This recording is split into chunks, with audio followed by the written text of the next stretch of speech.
Violence. In 1966, there were 8,000 murders in the United States. 30 years later, there were 24,000.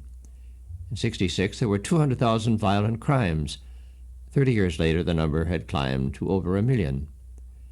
If the numbers continue to climb at that dizzying pace, it will be a rare citizen of the 21st century who has not been a victim of violence. If newspaper headlines are any indication, Violence USA believes in equal opportunity. The morning headlines feature the abuse of the elderly. Older parents locked in basement rooms without running water or toilet facilities. A growth phenomenon, the journalists call it. The evening paper tells of final rites for a 10-year-old girl, the victim of her father's rage. Since we Americans seem to be an increasingly angry people, it might be useful to note that anger is not all bad. Without anger, it is doubtful that our human race would have survived. When our ancestors were threatened, adrenaline flowed through their bodies, preparing them to fight off an intruder if this were possible, or to run for their lives if it were not. The Bible occasionally speaks of anger approvingly. Moses smashed the tablets of the law.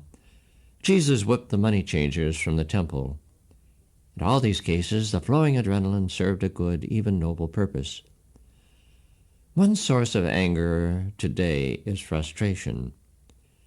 When our needs are not met, the need for peace and quiet, for a fair employer, an understanding spouse, our frustration can give rise to anger. All of this is quite normal, entirely understandable.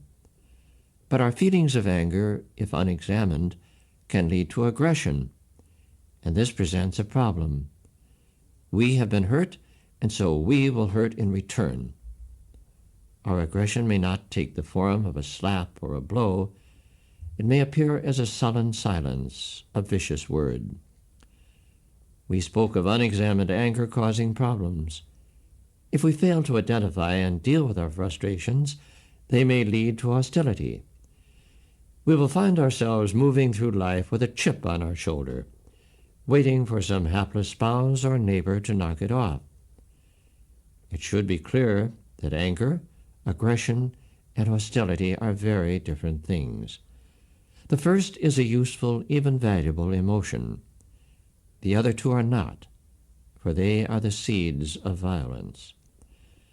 Jesus sets an extraordinary example of anger examined and controlled. If someone slaps you on one cheek, turn the other. If someone takes your cloak, give him your coat as well. Jesus refused to meet violence with violence. When we feel anger, it may be a time to seek a moment apart, to breathe deeply, quietly, and with each breath we release, learn to let go of our anger.